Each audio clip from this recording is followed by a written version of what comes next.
Bonjour, nous sommes le 18 mars 2025. Là, il y a des éclaircies. Comme hier, il y avait des éclaircies. Simplement, bien sûr, on est en matinée. En matinée, la température est froide parce que bon, le soleil n'est pas là en nuit. Il est caché. Enfin, la lumière du soleil est cachée, donc c'est normal qu'en nuit il fasse froid et qu'en matinée on se retrouve avec du froid quand on est au lever du jour. Puis la température s'élève en cours de journée, donc on peut pas. La journée elle est variable en température. Température du matin n'est pas celle de voilà de l'après-midi, n'est pas celle de nuit, donc c'est variable. Mais en tout cas on a des éclaircies et bon on est toujours en hiver, donc bon il fait un petit peu comme on dit frisqué. Il fait un petit peu frisqué, il fait un petit peu froid. Quand vous sortez, ben, vous ressentez un petit peu ce vent, un petit peu de vent froid. Je ne veux pas dire qu'il fait glacial, mais il fait un petit peu froid. Donc ça demande à s'habiller chaudement pour sortir ou si vous voulez bouger en extérieur. Parce que rester fixe comme ça sans, en étant pas habillé, je veux dire chaudement, ben, on aura froid. Enfin, je ne dis pas pour tout le monde, parce que tout le monde n'a pas la même consistance corporelle graisseuse du corps, donc tout le monde ne ressentira pas le chaud et le froid de la même manière. Il y en a qui ont, je veux dire, une surface graisseuse qui leur permettent de faire face au choc et au froid. On va dire ça comme ça. Alors, ici, je vais faire une série de vidéos qui va concerner les repères. Alors, j'avais déjà fait des vidéos là-dessus, sans trop insister. Les repères axiaux. Mais si je vais un petit peu insister, je vais aller un peu plus en détail dans les repères. Pourquoi? Parce que je veux voir, tout d'abord, avant de voir quoi que ce soit, je veux dire, où pourrait-on voir des repères? Ben, les repères, c'est quand vous faites les différentes géométries basées sur des repères. Parce que toutes les géométries ne sont pas basées sur des repères. Vous avez géométrie plane, géométrie, la géométrie plane n'est pas avec repère, géométrie spatiale n'est pas avec repère. Dès le moment où vous mettez un repère, vous avez ce qu'on appelle de la géométrie analytique, puisque les repères vont engendrer voilà, des coordonnées, et bien sûr des équations. Des équations de courbes, hein, en général. Des équations de courbes. Voilà. On aura des équations de courbes. Dans ce repère, et donc là vous avez la géométrie analytique plane, géométrie analytique spatiale, géométrie analytique sur une droite. Pour avoir, maintenant si vous travaillez beaucoup avec du vectoriel, alors je vous rappelle que ceci, il y a un minimum de vecteurs, mais il y a quand même de vecteurs, hein, parce que déjà les repères axiaux sont basés sur voilà, des vecteurs. On ne sait pas introduire ces notions de coordonnées sans passer par les vecteurs. Voilà. Voilà. Donc les composantes et les coordonnées sont introduites à partir voilà, des théories vectorielles. On se dit qu'on a un espace vectoriel. On peut faire des additions, des multiplications entre un nombre et un vecteur. Bon, et on peut faire beaucoup de choses. Il faut aller voir ce que c'est qu'un espace vectoriel. Vous verrez que bon, il y a le neutre, on sait avoir les opposés, tralala, tralala. Donc, on sait faire pas mal de manipulations sur ces nombres, sur les vecteurs, et notamment sur des nombres réels et des vecteurs, alpha et des vecteurs. On sait faire des opérations dessus, voilà, aussi bien en addition, soustraction, que voilà, on sait faire la distributivité, tralala, tralala. Bon, tout ça, c'est un espace vectoriel. Alors, ici, je vais vous dire que certaines géométries, vous allez faire une démonstration en géométrie plane, mais ça ne nécessite pas de repères. Hein. La géométrie spatiale ne nécessite pas de vecteurs. Je m'excuse, comment on appelle ça, de repères. La géométrie vectorielle non plus. Maintenant, si vous mettez un repère, là c'est autre chose. Vous allez retomber sur la géométrie analytique, puisque vous allez avoir des équations en fonction du repère. Vous allez avoir voilà, des coordonnées et des composantes en fonction du repère. Hein. Voilà, donc vous allez avoir tout sera basé sur un repère que vous avez introduit. Un repère que vous avez introduit. Donc, alors, si vous manipulez, vous mettez un repère, ben, vous allez avoir la géométrie analytique, puisqu'il y a des équations qui vont sortir de là, voire des coordonnées, des composantes et des équations. Géométrie analytique, comme j'ai dit sur une droite, géométrie analytique dans un plan géométrie analytique dans l'espace. Alors maintenant, si vous faites du vectoriel, ben, vous allez avoir de la géométrie avec un repère. Ça, c'est sans repère, hein, celui-ci. Voilà, géométrie analytique, vectoriel, c'est avec repère.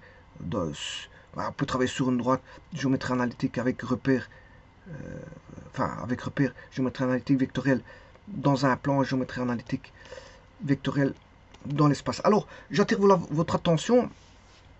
Quand vous êtes sur une droite, vous restez sur une droite. Hein, vous n'êtes pas ailleurs. Hein.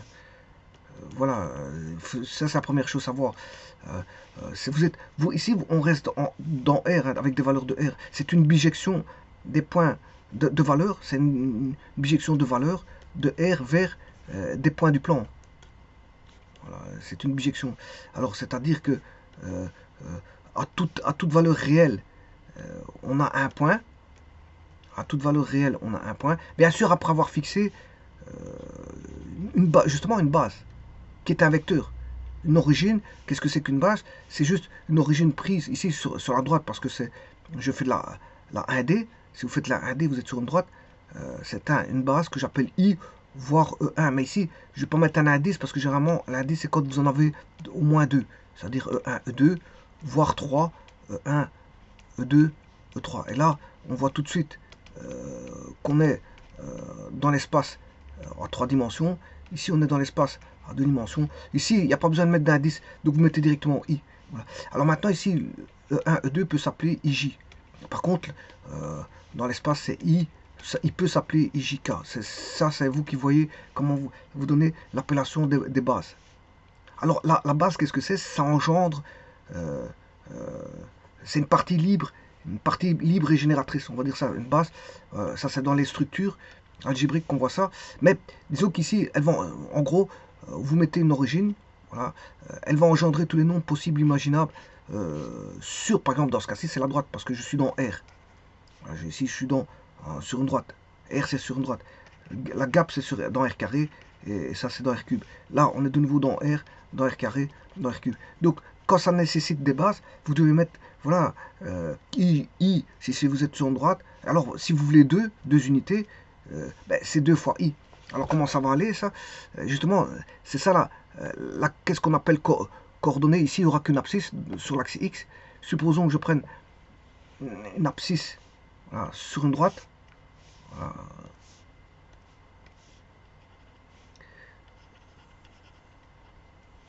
Voilà, je prends par exemple I, vecteur de base. Je suis bien sur une droite c'est infini, donc on peut mettre des valeurs infinies. Alors le 0 il est là, ben, si vous voulez mettre le 1, ben, il faudra faire 2 fois I. Si je voulais mettre le 2, je m'excuse. Alors la norme de I, elle vaut 1, voilà, et si vous voulez 2, ben, c'est 2 fois. Vous allez mettre le 2 ici. Pourquoi? Parce que vous allez mettre 2 fois I. Vous allez mettre 2 fois I. Alors, une fois que vous savez où est une fois que vous avez une base I, le 2i, vous savez le placer. Et donc, ce 2 là, qu'on va placer ici, c'est ce qu'on appelle l'abscisse. Donc ici, on a le vecteur 2i. Alors maintenant, si je veux le vecteur 4,5i, vous allez chercher, voilà, 4,5 fois le vecteur i. Là, si je veux mettre 4,5 fois le vecteur i, on aura ici l'abscisse 3 et l'abscisse 4, et puis il y aura encore un demi ici, on aura 4,5. Donc vous voyez que les abscisses sont construites à partir d'un vecteur. Hein. Voilà, on va dire, on engendre une valeur, voilà, 4,5, elle est engendrée, donc il faut d'abord une base i, puis on crée 4,5i, et ce 4,5i, la composante par rapport à l'origine, la composante par rapport à l'origine du vecteur 4,5i, sa composante, c'est ce qu'on appelle l'abscisse, dans ce cas-ci. Et donc, on peut travailler sur une droite ce qu'on appelle, ce qui est devenu un axe. Dès le moment où vous mettez une origine, alors là-bas, vous avez les négatifs. Hein. Pour aller en négatif, vous pouvez mettre voilà, des valeurs de R. On peut avoir moins 4, moins 6, 0,3, racine 2, moins racine 2. On peut avoir ce qu'on veut. Des rationnels, des irrationnels, on peut avoir ce qu'on veut. Parce que R inclut tout ça. R inclut les rationnels, les irrationnels, et ainsi de suite. Voilà, donc ici, vous voyez que c'est un repère 1D. Bon, maintenant, si vous voulez construire un repère, ça c'est dans sur un axe. Dans le plan, maintenant, si vous faites la géométrie analytique dans le plan ou géométrie analytique vectorée dans le plan, ouais, là, à ce moment, on est dans R carré. R carré, c'est le plan. Donc là, qu'est-ce que vous devez faire pour avoir... Alors, le repère ici, c'était quoi? C'était... Mon repère ici s'appelait O, qui est l'origine, et un vecteur de base suffit pour avoir toutes les autres valeurs sur la droite. Là, vous venez de créer ce qu'on appelle un axe. L'axe, par exemple, X. Maintenant, faisons de même avec deux vecteurs, mais cette fois-ci, on peut avoir des vecteurs quelconques du plan. Alors ici, je vais mettre un vecteur comme ceci. Voilà, ils ne sont pas forcément les mêmes normes. On n'est pas obligé d'avoir les mêmes normes. Alors, on va voir ici, par exemple, E1. Aussi loufoque qui puisse paraître, vous pouvez mettre le vecteur comme ceci, hein, voilà, ou comme ceci. On va dire comme ceci. Voilà, on va dire, voilà, vous mettez comme vous voulez. Mais il faut savoir, je veux dire, mettre les points correctement. Voilà, dans le plan. Alors comment on va... Là, on va introduire... Bien sûr, ici, je mets d'abord une origine. Hein. Je fixe une origine. Je peux la mettre là, je peux la mettre là, je peux la mettre là. Je la mets où je veux. Alors, je choisis mon origine. Une fois que vous avez mis votre origine, ben, vous avez les vecteurs de base E1, E2. Alors, là, comment ça va aller? Ben, ici, vous prenez... là aussi, c'est une bijection des valeurs de R carré vers le plan. Là, on est de R carré vers les points du plan pi. Alors que là, c'était une bijection de R vers une droite. Une droite qui est une droite qui sont des points du plan. Hein. Une droite est inclue dans un plan. Une droite est inclue dans un plan pi. On a un plan pi ici. Ce sont des points inclus dans un plan. Alors certains diront la droite D est un objet qui appartient au plan pi, parce que ça dépend comment on voit la chose. Si on a des points, on considère les points, on peut se dire que les points est un ensemble de points inclus dans un autre ensemble de points qui est pi. Bon là, ça c'est l'inclusion. Maintenant, vous dites un objet, la droite D est un objet, elle est incluse voilà, dans un ensemble qui est pi. Voilà, donc D appartient au plan. L'objet D appartient au plan. Voilà, vous voyez, les deux sont bons. Les deux sont bons, on va dire ça comme ça. Alors ici, comment mettre une coordonnée? Une coordonnée, si je veux mettre le point 2,3, voilà, le point que j'appelle P, parce que le P, les points généralement on les met avec une lettre majuscule. Bon, certains font de la trigonométrie, ils mettent des petits P. Bon, dans la trigonométrie on peut faire l'inverse. Hein. Voilà, il faut voir les conventions qui sont données dès le départ. Parce que c'est vrai que parfois on peut se retrouver avec des points en minuscules, mais ça c'est dans les énoncés, s'ils sont avec des minuscules, ben, vous les acceptez tels quels ou vous les changez si ça vous dérange. On va dire ça comme ça, du moins que vous savez résoudre les problèmes, c'est le principal. C'est ce qu'on. Voilà. Mais maintenant, quant à la notation des points, généralement un point, c'est une majuscule, mais parfois dans des traitements, certains énoncés ils mettent des petits points. Alors ici, si je veux le point 2, 3, ben, je vais chercher, comme je viens de faire ici, à l'instant, 3 fois E1. Donc je vais engendrer 3 fois E1 à partir de E1. 3 fois E1. 3 fois E1.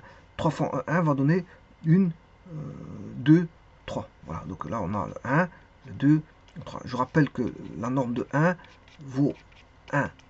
La norme de E2 vaut aussi 1, c'est les vecteurs unitaires. Voilà. Simplement, l'échelle n'est pas la même. Vous voyez qu'il y en a un qui est grand, l'autre il est petit. C'est pas la même échelle. Bon, par exemple, ici vous allez mettre voilà, unité c'est autant de centimètres et l'autre unité c'est autant de centimètres. L'unité elle est là. Alors c'est vrai qu'ici je ne saurais pas mettre. Oui, ici c'est 2, 3, je m'excuse, je me suis trompé. Je vais mettre 3, 1. Parce que c'est vrai que je ne saurais pas mettre du 3. Ici, je vais mettre 3, 3, 2. Allez, 3, on va mettre le point 3, 2. Je vais représenter le point 3, 2. Donc ici, vous devez jouer avec des parallèles. Donc je prends tout le parallèle ici, qui ne m'intéresse pas d'ailleurs.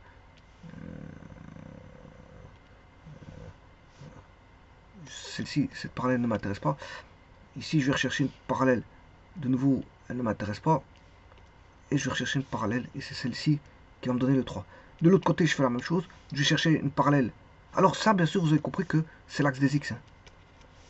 Et là-bas, on a construit voilà, l'axe des Y. C'est deux axes. Donc il faut deux axes pour repérer dans le plan, un point dans le plan. Y. Et là, je vais mettre une parallèle, 1. Et puis, bon, normalement, il faut que je redescende le tout. Pour pouvoir mettre le 2. Et donc vous voyez qu'ici, pour avoir un repère, il me faut une origine et un couple de vecteurs de base, 1 et 2. Voilà. Et donc là, pour avoir le 2, ben, je vais chercher 2 unités. 2 unités sera plus ou moins là. Vous faites une parallèle. Voilà, vous jouez avec des parallèles. Hein. Alors, 2, c'est bien sûr 2 fois E2. Hein. De nouveau, ici, vous allez avoir 2 fois E2 ici. Hein. 2 fois E2, 2 fois E2, ben, on sera ici. Et donc là, ça va donner ce qu'on appelle l'ordonnée 1, l'ordonnée 2. Donc la valeur, la composante à partir de l'origine s'appelle, pour l'axe des Y s'appelle l'ordonnée, et pour l'axe des abscisses, enfin pour l'axe des X ça s'appelle les abscisses. Donc on a un couple, un point donné par une abscisse et une ordonnée. Voilà. Et donc là j'aurai le 2, 3, 2, 3 unités. Voilà. Il faut que j'aille faire une bonne parallèle et puis chercher l'intersection. Donc l'intersection est là. Et bien vous allez avoir le point 3, 2.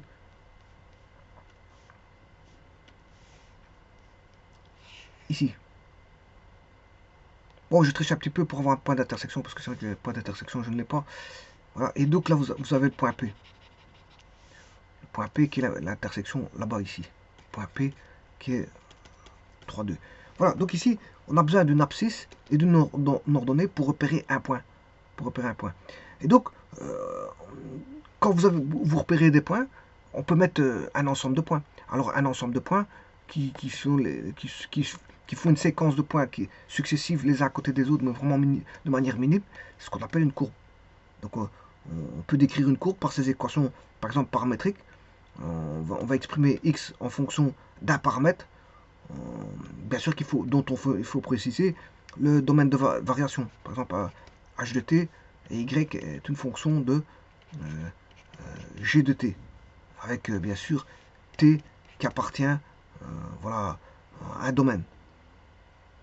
T appartient à un domaine. Il appartient à un domaine. Donc il faut préciser le domaine de variation, où varie t. Et donc ça c'est l'équation d'une courbe donc, qui va remplir, enfin c'est tous des points où on peut trouver les coordonnées à une valeur t. Pour un paramètre t, on sait trouver la coordonnée xy. Hein. Pour un paramètre t, on sait trouver une valeur xy. Alors, généralement en sciences, le t c'est le temps. C'est le temps. Donc on peut avoir des fonctions paramétriques en fonction d'un paramètre qui est le temps. En sciences, généralement, on retrouve souvent le paramètre temps comme variable indépendante. Alors maintenant, le dernier repère, donc je vais voir le premier repère. Le premier repère, voilà, le premier repère qui est sur une droite. Deuxième repère qui est sur un plan. Et maintenant, bien sûr, vous aurez compris qu'on peut travailler dans l'espace. Alors dans l'espace, c'est beaucoup plus compliqué que ça puisse apparaître. Alors, qu'est-ce qu'on peut faire dans l'espace? On peut faire des dessins assistés par ordinateur. On peut faire ce qu'on appelle de la DAO. Bon, on peut faire plus que de la DAO, du dessin. On peut en faire plus que du dessin. On peut construire des pièces. Mais avant de construire, il faut le dessin. Donc là, c'est pas forcément du dessin, mais c'est plus de la conception, parce qu'on conçoit. Conception assistée par ordinateur. On va fabriquer une pièce, mais il faut la dessiner. Ben, on ne fait pas une recopie ou quoi que c'est. Ici, c'est pas une recopie, c'est vraiment une conception. Donc là, le dessin, ben, on peut faire des recopies, ouais, ou recopier une pièce qui existe, prendre ses mesures, on essaie de la refaire. Mais maintenant, la conception, c'est autre chose. On conçoit voilà, un produit, et il faut tout dessiner de A à Z. De A à Z ou en partie, parce qu'on n'est pas obligé de tout dessiner. On peut aller chercher voilà, des blocs existants.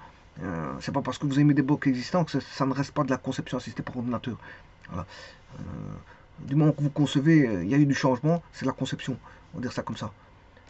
Et d'ailleurs, les brevets, bon, c'est pas parce qu'il y a des choses identiques à d'autres systèmes que vous n'aurez pas de votre brevet. Le brevet, si vous concevez quelque chose que personne n'a déjà fait, qu'il est propre à vous, mais qui détient voilà, des sous-pièces breveter, c'est pas un problème. On va vous breveter quand même votre produit. Hein. Ça veut rien dire, ça. Voilà. Du moment que vous n'avez pas copié tous les brevets de A à Z à l'identique, je veux dire, à ce moment-là, ça s'appelle de la copie.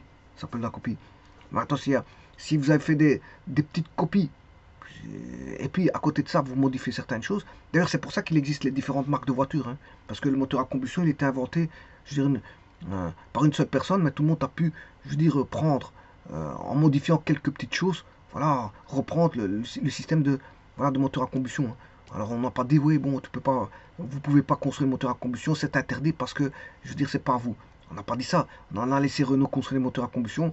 On a laissé toutes les marques, Renault, Peugeot, je veux dire, BMW, toutes les voitures en circulation, Nissan, etc. Je peux citer toutes les voitures, bon, qui sont à moteur à combustion. Bien sûr, maintenant on a passé au moteur hybride, voire au moteur électrique, ou tout électrique. Je veux dire, mais le moteur à combustion, même en électrique, c'est le même. Hein. C'est le même. Bon, il y a différents constructeurs. C'est pas l'apanage d'un seul constructeur, parce que je veux dire, ils modifient quelques petites choses et puis ils ont le droit de construire à un moment donné, voilà, des voitures électriques. Donc la conception, c'est pas, il faut pas tout breveter de A à Z. Hein. C'est pas ça qu'ils disent quand on crée un brevet. Un brevet, c'est vous faites une petite modification et ça peut devenir, je veux dire, une conception brevetée. Alors donc, je disais, ça intervient dans la conception assistée par ordinateur, mais ça intervient aussi, voilà, dans la robotique. La robotique. Et la robotique, c'est de ça que je vais un petit peu parler. C'est, voilà, de mettre des systèmes, voilà, de référence en robotique. Donc, les systèmes de référence en CAO, par exemple, vous prenez un logiciel de CAO tel que AutoCAD. AutoCAD fait du dessin et de la conception assistée par ordinateur. AutoCAD, elle le fait. Vous pouvez faire, voilà, des schémas de toutes sortes, hein. Des schémas électriques, des schémas mécaniques, des schémas de ce que vous voulez, voilà, des schémas voilà, de design de pièces, voilà, et ainsi de suite. Bon, AutoCAD est ouvert à tout. Simplement, il fait, bon, si vous voulez la simulation électrique, il faut prendre des autres logiciels. Hein. Si vous voulez faire de la simulation électrique, il existe des logiciels de simulation. Ou si vous voulez faire de la simulation climatique ou de la simulation hydraulique, il existe des logiciels tout spécifiques pour ça. Donc là, vous faites le schéma, et à ce moment-là, vous faites la simulation. Vous lancez la simulation. Bon, bah ici, la DAO CRO, bon, il ne va pas commencer à simuler tous les circuits électriques. Elle fait déjà bien. Hein. Je veux dire, c'est énorme. AutoCAD fait déjà beaucoup. Hein. Elle fait déjà énormément. On sait faire déjà énormément de choses avec AutoCAD. Donc si elle fait un tout petit peu de simulation, tant mieux. Mais je veux dire, c'est pas propice à la simulation électrique ou autre. Alors maintenant, si vous voulez faire de la simulation électrique, vous allez chercher C Electrical. C Electrical va faire la simulation électrique. C Electrical, Electrical voilà. C'est un logiciel qui permet de faire du dessin, voilà, électrique, de composants électriques et de la simulation de ces mêmes composants reliés entre eux et établissant certaines fonctions. On a des organes qui établissent certaines fonctions. Voilà. Bon, à côté de la robotique, on peut insérer aussi de l'automatisme.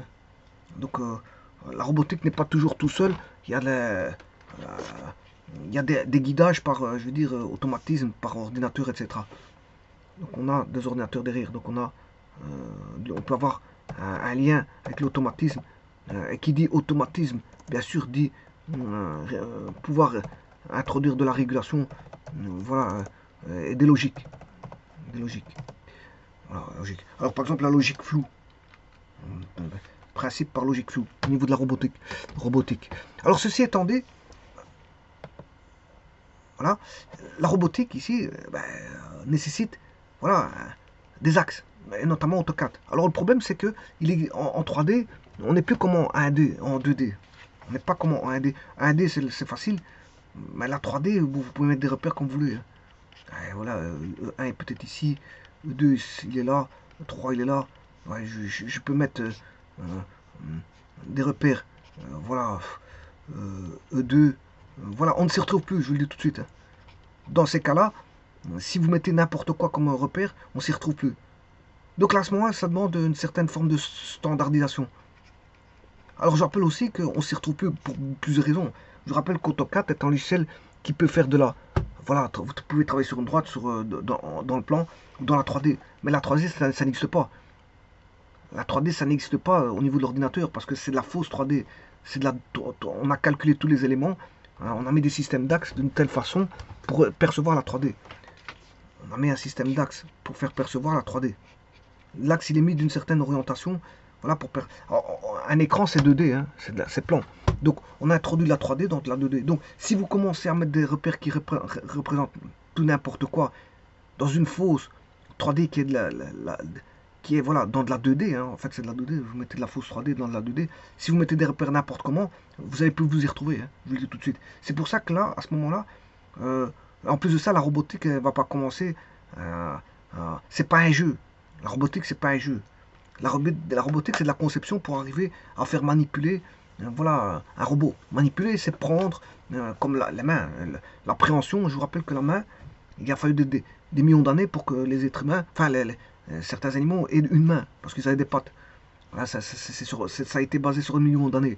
Donc, et pour prendre quelque chose, parce que la main, elle ne prenait pas directement, hein, pour avoir ce qu'on appelle l'appréhension, ça aussi, il a fallu des millions d'années pour avoir l'appréhension. Donc, et vous voyez que l'être humain il est formé d'articulations, voilà, qui lui permettent, c'est pas un être rigide, donc il a voilà, des articulations au niveau du genou, des articulations au niveau des pieds, il y en a quand même pas mal au niveau des pieds, au niveau des mains.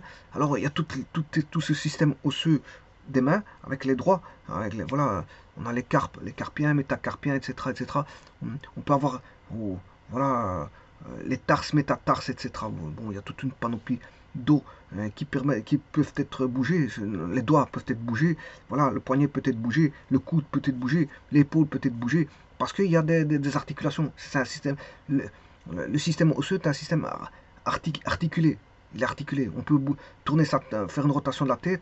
On peut voilà faire des rotations, voire des petites rotations voilà, du coude, des poignets. Voilà, on peut faire l'appréhension, etc. Et c'est ce qu'on demande. Parce que qui travaille en général, auparavant, c'était bon, les animaux et les êtres humains. On faisait travailler le cheval, le bœuf sur le champ, voilà, les éléphants dans les forêts, etc. Et l'être humain travaille aussi, notamment dans les mines, voilà, dans les industries, etc. Et alors, bon, étant donné que l'être humain, il tombe souvent malade, quand on lui fait faire des travaux ardus pendant un certain temps, mais fatalement, il va tomber malade. Donc, alors, pour éviter, je veux dire, d'avoir des gens qui tombent malades, on va mettre des robots. Donc, le robot, et en plus de ça, l'être humain, je m'excuse de ça, pourra rester chez lui à la maison, faire d'autres choses, travail d'ordinateur, etc. Jusqu'au jour où le travail d'ordinateur va être pris par ce qu'on appelle l'intelligence artificielle, ben, l'homme travaille de moins en moins, on va dire. Il travaille de moins en moins. Parce qu'on lui donne les facultés de travailler de moins en moins, puisque ce sont les robots et les machines industrielles qui travaillent. Donc si on fait travailler les machines, l'homme a moins sa place. L'homme a moins sa place dans l'environnement industriel, puisque ce sont les machines, ce sont les robots qui peuvent accomplir des tâches répétitives sans trop tomber en panne, comme un être humain qui, bon, vous allez faire une remarque sur un être humain, ben, psychologiquement il va mal prendre et le lendemain il va se mettre malade. Alors s'il a un problème familial, il va tomber malade, il ne viendra pas. S'il a un problème, je veux dire, voilà, de virus, de grippe ou de bactéries, il ne viendra pas travailler. S'il se sent un peu fatigué, c'est ce qui est tout à fait normal, hein, on peut être fatigué. Hein. Si vous êtes si on a fait trop travailler quelqu'un, voilà, pendant 4 jours, le 5e jour, il est mort, il ne sait plus aller travailler. Donc, soit il vient travailler, il va avoir un rendement médiocre, ou soit il reste à la maison, il va se reposer, et de son mal de dos ou de ses articulations qui font mal, voilà, et ainsi de suite. Il va rester à la maison, de ce qui est tout à fait normal, parce que quelqu'un qui a mal au dos, bah, c'est quelqu'un qui est malade, il peut rester à la maison. Quelqu'un qui a mal ses articulations, c'est quelqu'un considéré comme malade, il peut rester à la maison. C'est tout à fait normal. Quelqu'un qui est dépressif, en réalité, je ne veux pas dire des faux dépressifs, un vrai dépressif, ben, il est malade, il reste à la maison. Donc il y a toute une panoplie de personnes bon, qui ne viendront pas travailler pour l'une ou l'autre raison, pour X raisons. Donc on ne force pas les gens à aller travailler, parce que si pour aller travailler, avoir un accident au travail, c'est pas la peine. c'est pas la peine parce que ça peut devenir très dangereux au niveau des tribunaux et des assurances, ça peut être très dangereux. On a fait travailler une personne malade, il y a eu un accident grave, et bon, on va accuser les gens qui ont mis au travail, forcer la personne qui était malade. Voilà, donc c'est pour vous dire que la robotique prend de plus en plus de place parmi l'environnement industriel. Alors je parle bien d'environnement industriel. Donc, et en plus de ça, bon, il aura un meilleur rendement, ça c'est sûr et certain. Bon, les pannes, on peut faire dépanner des robots par d'autres robots, on sait faire ça. On sait,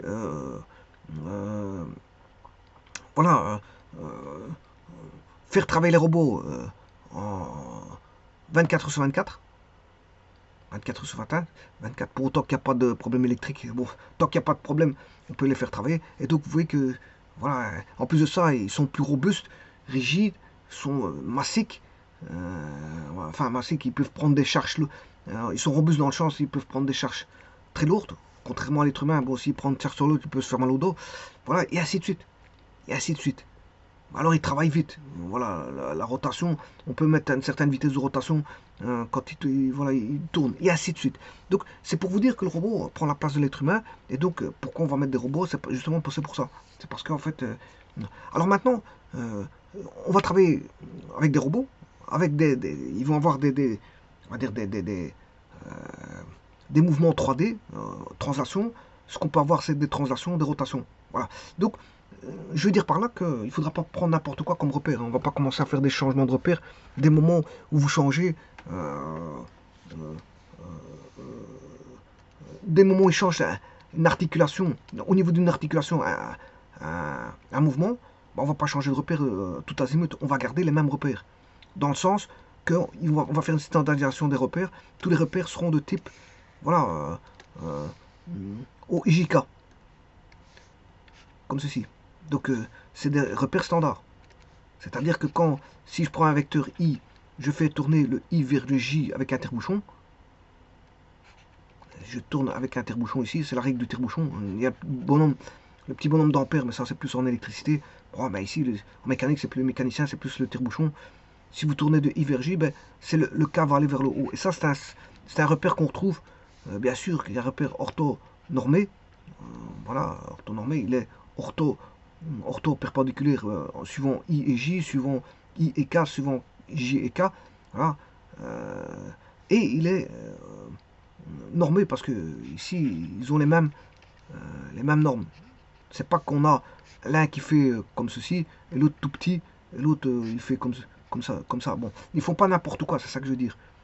On la standardise parce que si vous faites n'importe quoi en CAO, ça devient compliqué de faire du dessin. Je vous dis la vérité, une fois que vous avez joué avec un tel repère, puis une autre fois avec un autre repère, puis une autre fois avec un autre, vous allez vous y perdre.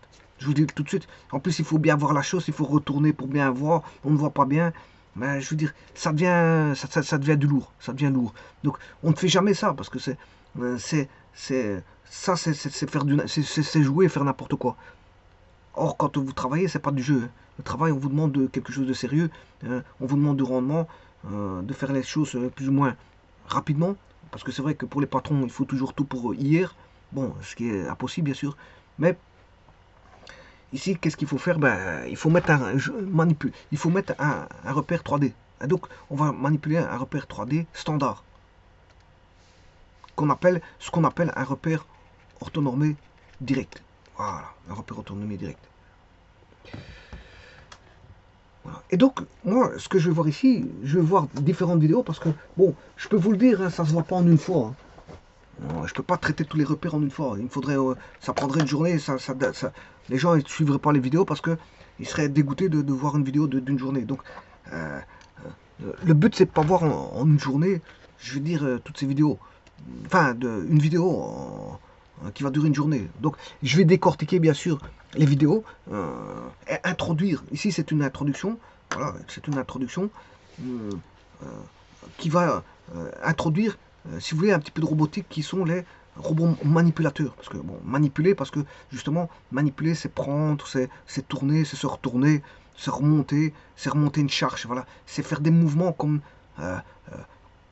le fait le corps humain. Le corps humain, qu'est-ce qu'il fait? S'il doit marcher, il- il- la hanche va bouger d'une certaine façon. Voilà, la hanche va bouger, le genou va bouger, le pied va bouger. Et en fait, c'est d'abord le pied droit ou le pied gauche, peu importe un des deux. Vous mettez le pied droit en avant et puis vous recommencez. Bon, il y a une certaine façon de la marche bipède. Elle a une certaine façon euh, de faire. Et la marche quadrupède, pareil. Si vous regardez un chien ou comment, il faudrait prendre des photos, voilà, animées, enfin des photos, je veux dire, chaque, par exemple, seconde, pour voir décortiquer la marche quadrupède. Par exemple, d'un cheval, voir d'un zèbre, voir, peu importe, ou d'un chameau, ou d'un mouton, peu importe l'animal quadrupède que c'est, comparativement à un animal bipède. Je pense à l'animal bipède, par exemple, l'être humain, qui a deux pieds. Deux pieds, bon, là, il faut décortiquer sa démarche pour voir comment ça se passe. Et donc, tout ça, ce sont des manipulations, bien sûr, voilà, de rotation, de rotation, une partie de rotation du genou, une partie de rotation, voilà, des pieds, une partie de rotation euh, des jambes dans la hanche, des jambes dans la hanche, voilà, des jambes dans la hanche, parce que la hanche, elle fait pas de rotation, hein. C'est pas la hanche qui est en rotation, c'est la jambe dans la hanche. Voilà, euh, là, tout est basé sur des formes de rotules, qui permettent la rotation. Ouais, voilà. Donc, bien sûr, c'est ce qu'on appelle les degrés de liberté, hein. On a des degrés de liberté dans l'espace. Alors, les degrés de liberté, soit en translation, soit en rotation, il y a X degrés de liberté. Ben, il faudrait étudier, je veux dire, les objets, quels sont leurs degrés de liberté. Et donc, je peux voir ça en robotique, les degrés de liberté en robotique. Donc, les degrés de liberté en robotique, comme les degrés de liberté, on peut les avoir au niveau de la main. Mais je vous rappelle que quand on a une rotation au niveau des corps, au niveau corporel, elle se fait pas. On n'a pas des rotations à 360, hein. Quand on dit rotation, on ne sait pas tout faire, hein. Parfois, c'est des rotations. Le genou, on ne sait pas faire une rotation. Faire une rotation à 360 d'un genou, ça veut dire qu'il est cassé, hein. Le pied, il est cassé, c'est ça que ça veut dire. Bon, voilà, là, vous pouvez le mettre dans tous les sens. Voilà, voilà. Alors, par exemple, je pense à la boîte de vitesse. Il y a des degrés de liberté. Boîte de vitesse, voilà, première, deuxième, troisième, quatrième vitesse.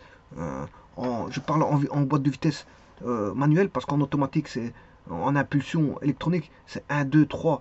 Voilà, c'est des impulsions. Donc là, à ce moment-là, c'est plus des rotations.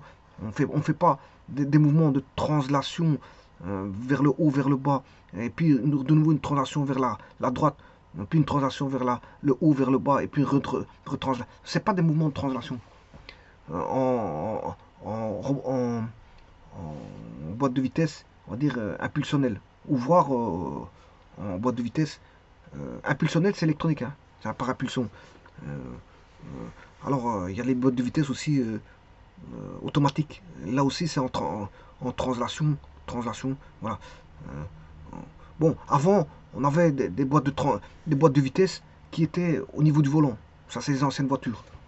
Puis ils les ont mis à côté voilà, du siège conducteur ou passager avant. Ils les ont mis là au milieu. Alors qu'avant, bon, on avait les camionnettes et les voitures, les boîtes de vitesse, c'était au niveau du volant. Ça change. Alors les boîtes de vitesse ne signifie pas uniquement pour les voitures, hein. Beaucoup de choses peuvent avoir des boîtes de vitesse. On peut avoir voilà, des moteurs électriques où on peut faire varier la vitesse, hein.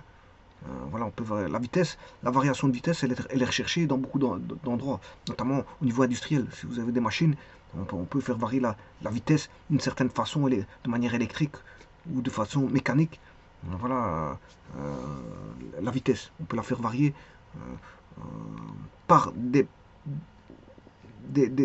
voilà, on va dire manipulations. Voilà, j'ai bien dit le mot manipulation, soit manuel, soit au pied. Voilà. Mais généralement, bon, le guidage, généralement, on le fait par les mains, voilà, volant ou peu importe, levier de guidage. Maintenant, ce qui est boîte de vitesse, on peut le faire en manuel, avec la main. Ce qui est freinage, généralement, on le fait au pied, on le laisse au pied. Voilà, freinage de machine, freinage de véhicule, peu importe quel type de freinage qu'on peut avoir. Voilà, un frein, généralement, on peut le mettre au pied. Comme ça, on se décharge On a déjà assez avec les mains, le guidage c'est fort important, le freinage aussi, parce que si vous ne freinez pas, ça peut être dangereux. Une machine qui ne freine pas, qui devait freiner et que vous ne freinez pas, ça devient dangereux. Je pense à une grue ou quelque chose comme ça, voilà, des choses comme ça. Voilà, donc ici vous voyez que je vais voir ce qu'on appelle les manipulations. Les manipulations faites par un robot, non pas faites par un être humain. Donc on va recopier l'être humain. L'être humain permet certaines choses au niveau de la manipulation, mais le robot fera de même. Alors il pourra même se déplacer si vous voulez. Mais bon, moi je pense aux robots industriels d'usine où je veux dire ils ne marchent pas. Pourquoi que maintenant on essaie de les faire marcher, les faire rouler, les faire tout ce que vous voulez pour qu'ils puissent se déplacer. Mais avant, les robots ils étaient fixes.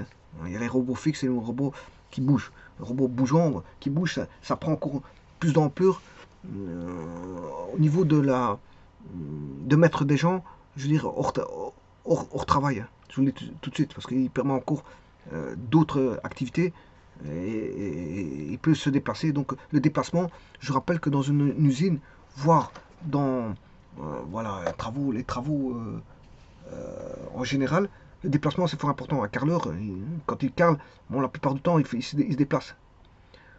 Un maçon, la plupart du temps, quand il fait ses maçonneries, il se déplace. Voilà. Quelqu'un qui est sur chantier, la plupart du temps, il se déplace. On ne peut pas entrevoir, je veux dire, un ouvrier qui ne se déplace pas. On peut faire une étude statistique sur le déplacement d'un ouvrier. Vous allez voir que l'ouvrier prend énormément de temps à se déplacer dans un chantier, voire ouais, dans un chantier ou dans une industrie.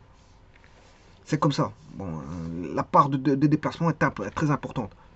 Et c'est pour ça qu'on a inventé tous des engins de transport. Des camions, sur chantier, ou voire des grues, et ainsi de suite, qui permettent de bouger plus rapidement des charges, par exemple, beaucoup plus lourdes que l'être humain ne pourra pas transporter. Alors, je pense au port. Au port, avant, les gens prenaient, voilà, beaucoup prenaient des sacs au dos. C'était comme ça dans les ports avant. Les gens qui déchargeaient les ports, bon, ils prenaient des sacs au dos et ils transportaient dans des camions. Maintenant, c'est plus comme ça. La grue est omniprésente dans les ports. Hein. Les grosses grues, petites grues, etc. Et même dans les bateaux, on a des petites grues. Vous voyez, il y a un petit moteur avec une petite grue, etc. Donc on peut retrouver dans presque toutes les péniches, les bateaux, des petites grues. Ils ont leur propre petite grue. Donc ils n'ont pas besoin d'une grue extérieure, ils ont leur propre grue. Voilà, et donc ici, qu'est-ce que je veux voir je vais voir ceci, donc je vais voir le robot manipulateur. Avec bien sûr les systèmes de coordonnées. Hein. Et donc, comme je l'ai dit, dans le robot manipulateur, ça va être beaucoup de la 3D. Le robot manipulateur. Bon, ce sera de la 3D, donc je vais faire apparaître bien sûr de la géométrie, on va dire, vectorielle, géométrie analytique ou vectorielle, géométrie analytique vectorielle, géométrie analytique dans l'espace. C'est directement dans l'espace ici. Mais moi je vais redescendre dans le plan, hein, parce que je vais introduire des notions de droite, puis de plan, et puis d'espace, au niveau des repères. Hein. Et une fois que vous aurez ces notions spatiales, vous pourrez décortiquer voilà, les mouvements dans l'espace à partir d'un robot manipulateur dont on connaît ses caractéristiques. Je vous remercie.